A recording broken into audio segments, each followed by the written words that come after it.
sebaik apapun kita tetap memang dinilai jahat oleh mereka. Welcome to podcastnya Super Youth buat kalian semuanya.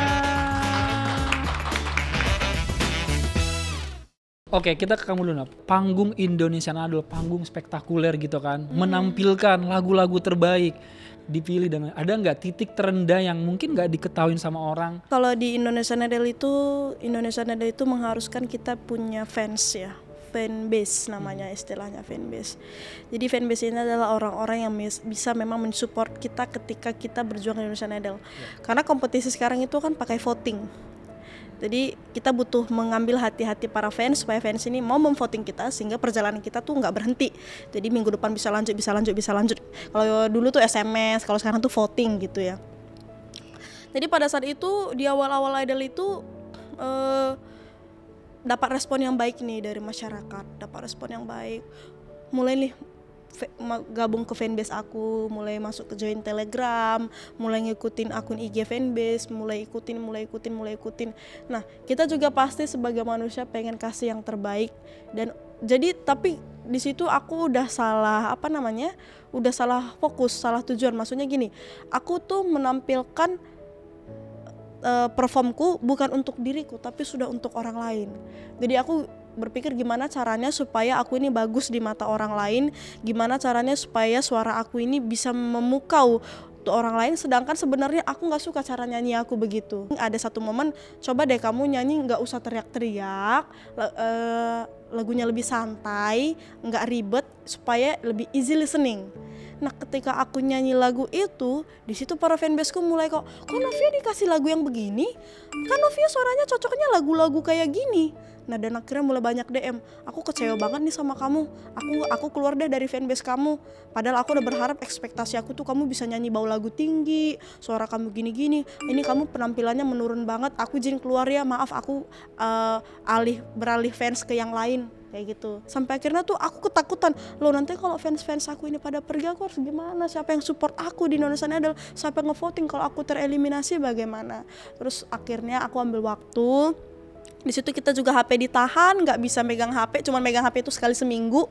Bayangin tuh, jadi nggak bisa curhat sama orang tua juga nggak bisa, curhat sama teman-temannya juga pada sibuk latihan gitu. Dan akhirnya aku ingat aku ada di toilet MNC pada saat itu RCTI, terus aku berdoa. Terus satu hal yang aku ingat itu ketika di kitab Kejadian ya, Tuhan itu mengeraskan dan melemburkan hati Firaun pas memberi tulah. Jadi aku minta Tuhan yang melemburkan, Tuhan yang mengeraskan. Tolong lemburkan hati-hati para fans aku yang sudah mengatakan bahwa mereka ingin pergi dariku, bahwa mereka akan stop untuk mensupport aku. Tuhan lembutkan hatinya supaya mereka balik lagi padaku. Aku cuma berdoa pada saat itu, dan ternyata Tuhan kasih lebih baik lagi sama aku. Tuhan kasih 2 kali lipat, fans itu tiba-tiba masuk ke fanbase aku lagi. Terus dari situ fanbase mulai bilang, Novia kalau perform yang pertama puasin hati Novia dulu, puasin diri Novia dulu, nggak usah mikirin kita, karena fans sejati mau buruk mau jeleknya kamu tampil, kita pasti tetap support, karena itulah fans sejati, bukan karena ngeliat kamu bagusnya doang makanya mereka bertahan, kayak gitu. Jadi aku ya udah, mulai dari situ aku setiap perform gimana caranya supaya aku yang puas dulu baru memuaskan orang lain. Jadi aku nggak berpikir bagaimana caranya orang lain puas dulu baru aku puas, kayak gitu, sehingga aku nggak merasa dituntut. Tapi aku tetap mendengarkan arahan masukan dari mereka. Di eranya kamu kan artinya kan industri entertainment kan, pasti kan persaingan banyak banget. Kamu kan keluar nih dari Indonesian Idol gitu kan, pasti dibandingin lah ya, dibandingin artis si A, artis B, artis C, atau finalis A, finalis B. Yang mungkin nanti juga relate sama kalian kan, biasanya kan sering dibanding-bandingin. Dia lebih pintar, dia lebih hebat, dia lebih jago, nyanyinya jago kayak gitu. Ada nggak punya masalah dengan kamu dibandingin, sempat merasa overthinking nggak, punya pengalaman itu nggak?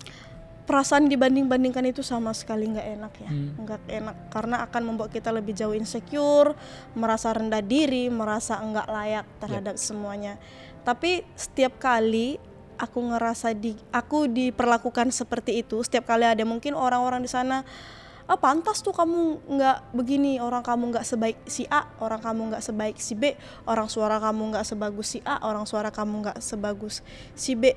Aku cuma nerapin kayak, sebaik apapun kita berusaha untuk berbuat baik, tapi kalau memang itu orang udah nggak suka sama kita, sebaik apapun kita tetap memang dinilai jahat oleh mereka kayak gitu. Jadi intinya ya kita berdoa supaya haters ini tadi hatinya bisa lembut dan lebih bijaksana lagi. Tapi perasaan dibandingkan, aku juga selalu melihat ke atas. Contohnya gini, aku ini masih cuman seorang Novia top 6 Indonesian Idol dengan followers yang masih 200 ribuan. Aku langsung ngelihat tuh artis-artis yang udah followers 1 jutaan, yang dia dihujat habis-habisan tapi masih bisa senyum. Yang pun aku ini belum ada apa-apanya dengan masalah orang ini. Bersyukur banget aku masih dikasih kayak gini. Dan aku langsung lihat ke bawah, berapa banyak orang yang pengen ada di posisi aku saat ini. Berapa banyak orang bahkan rela, aku gak apa-apa kak dihujat, yang penting bisa kayak kakak. Bahkan ada kan orang yang seperti itu, saking pinginnya mungkin menjadi seorang public figure, menghalalkan segala cara bahkan rela dihujat supaya bisa jadi artis. Permasalahan ini masih belum ada apa-apanya. Tuhan Yesus yang udah melakukan kebaikan, yang jelas-jelas di depan mata udah melakukan hal baik, mujizat, tetap juga kan dihujat, tetap juga dibully. Yang baik aja masih dibully. Jadi cara satu-satunya kita yang tahu bagaimana diri kita, Tuhan yang tahu juga bagaimana hati kita. Kita berserah sama Tuhan. Selagi ada di lingkungan yang positif, pertahankan lingkungannya dan yakin sama diri sendiri. Tadi kan kamu cerita juga sekarang ngebandingin. Roni dia mengeluarkan karya di YouTube dan dia trending dan viral kan. Salma, Nabila juaranya sama finalis Indonesian Idol juga kan mereka ngeluarin karya. Dan banyak kadang mereka yang mengeluarkan karya. Pernah gak berpikiran sama seperti dia? Pernah sih, pasti pernah. Tapi lebih seperti kayak, kalau aku lebih tuntutan dari fans sih ya. Kapan nih Novia ngeluarin single, kapan nih, or something like that. Tapi aku selalu kayak, kalau contohnya yang lain udah mengeluarkan single, itu rezeki mereka. Yep. Itu rezeki mereka. Dan kita harus bangga juga dengan pencapaian mereka. Karena gini, aku yang tahu teman-teman aku bagaimana perjuangannya di Idol. Jadi ketika mereka udah ngeluarin single atau ngeluarin apa, aku bahagia mereka bisa ngeluarin single. Karena memang aku tahu seberapa keras mereka untuk bisa sampai ada di titik itu. Dan aku memang tipikal yang berusaha menjauhkan iri dan dengki dari hati aku nggak mau seperti itu. Aku nggak mau ambil pusing, semua udah ada bagiannya, semua udah ada jatahnya Tuhan kasih. Tapi tinggal caranya Tuhan nih gimana mau kita ke depannya gitu. Ya kalau gitu. Di entertainment yang kita kejar kan trending ya sekarang, ya, yang viral trending, ya. Wah hebat ya dia trending 1 gitu kan, pencapaian terbesar trending 1. Ada nggak pengalaman seorang Novia secara pribadi bersama Yesus, bersama Tuhan ketika mungkin overthinking gak bisa dihandle, ekspektasi gak bisa dihandle, apapun semuanya? Itu sangat wajar, mengkhawatirkan masa depan. Wajar, itu sangat wajar. Dan pada akhirnya tuh aku pernah sharing sama satu temen aku. Mungkin Tuhan pakai dia untuk nyadarin aku, dia bilang, kamu tahu gak kenapa Tuhan menciptakan manusia pada hari ke-7? Karena dia memang tujuan Tuhan itu pengen kita di bumi itu supaya kita menikmati dan kita bahagia. Terus kamu menjalani hari-hari kamu dengan seperti itu dan kamu gak bahagia. Itu sama aja Tuhan itu pasti sedih. Karena tujuan Tuhan menciptakan kita di salah satu tujuan Tuhan menciptakan kita di dunia ini ya kita menikmati semua 6 hari ciptaan dia itu loh. Harus bahagia loh. Prinsip aku seperti ini. Kita boleh mengikut arus tapi jangan terbawa arus. Aku merasa aku tuh bukan manusia yang gagal karena aku masih bisa bahagia dengan apa yang aku lalui sekarang. Ya bahagia itu kan gak selalu diukur dengan pencapaian. Benar. Ya kan kalau misalnya pencapaian kita anggaplah ya kalau pelajar pencapaian tertinggi adalah nilai gitu kan, atau pencapaian adalah masuk perguruan tinggi negeri favorit kan. Tapi ketika itu gagal, ketika itu dipatahin sama Tuhan, seperti tadi Novia bilang pasti ada tujuan Tuhan kan gitu. Secara pribadi Yesus bagi hidup kalian nih. Kayak Tuhan tuh semua peran kayaknya sih. Maksudnya kayak aku tuh orangnya sebenarnya malas cerita ke orang lain, dan aku biasa sering malam-malam tuh kayak cerita ke Tuhan kayak aduh capek banget hari ini gitu. Ya Tuhan selalu menyertai aku sih walaupun gak secara langsung tapi kerasa gitu. Kalau menurut aku Yesus sebagai pribadi itu bisa mencakup semuanya sih, selain sebagai Bapa, sebagai teman, tempat yang sangat nyaman.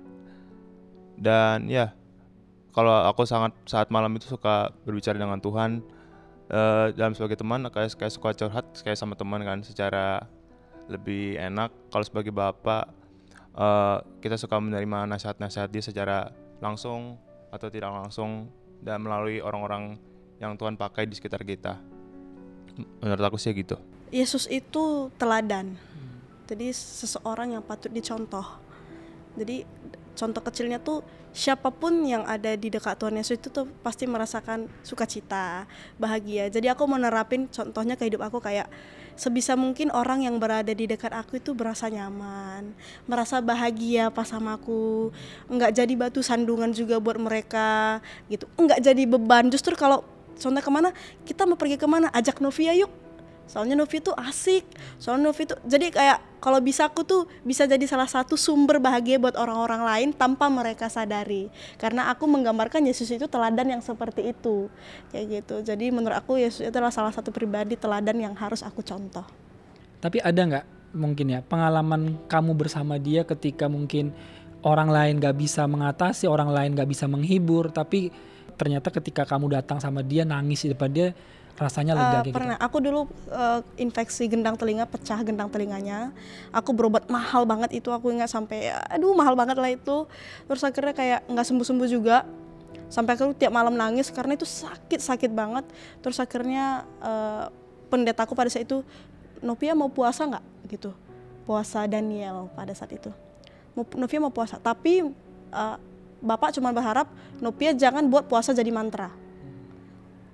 Enggak, dan terjadinya kesembuhan jangan pernah jadikan puasa mantra gitu. Jadi jangan pernah aku kalau udah puasa harus sembuh, kalau nggak sembuh aku percuma puasa kayak gitu. Jadi akhirnya aku nerapin oke, puasa itu tujuannya bukan untuk memantra supaya penyakit sembuh, tapi puasa itu sekaligus untuk melatih diri, mengontrol diri, dan menurut aku juga lebih mendekatkan sama Tuhan. Aku puasa 3 hari tuh pada saat itu, dan itu aku ambil kapas aku selalu buatin kesini kan. Terus itu ada dikasih nenekku obat, cuman cairan apa gitu, pokoknya dari tumbuh-tumbuhan aku tetesin ke kapas itu, terus aku buat kesini. Tuhan, aku pengen sembuh. Terus aku puasa 3 hari puasa, tiba-tiba nggak ada sakit apa-apa lagi. Dan menurut aku tuh itu salah satu mujizat yang hebat kan, karena aku udah berobat ke THT juga nggak sembuh-sembuh. Terus akhirnya begitu kelar puasa aku cerita ke pendetaku, Pak, aku sembuh loh. Percaya itu doanya kuasanya jauh lebih besar. Jadi tuh peran Tuhan itu penting banget. Aku bisa ngerasain baiknya Tuhan, kuasanya Tuhan dalam kehidupan aku, dan aku ingat itu kelas 2 SMA. Jadi siapapun kalian yang lagi mungkin punya masalah, lagi overthinking, lagi punya mikirin masa depan, aku gimana ya, kuliah di mana, jurusan apa, atau misalnya kira-kira masa depan aku seperti apa, kamu mau diskusi, kamu mau cerita, langsung aja hubungi nomor-nomor di bawah ini. Hai, aku Novia Situmeyang. Sama seperti kalian yang pernah merasakan overthinking, cemas, merasakan putus asa, aku juga mau ajak kamu nih untuk punya support system yang secara khusus mau ada dan berdoa buat kamu. Kamu bisa langsung hubungi nomor yang tertera di bawah ini.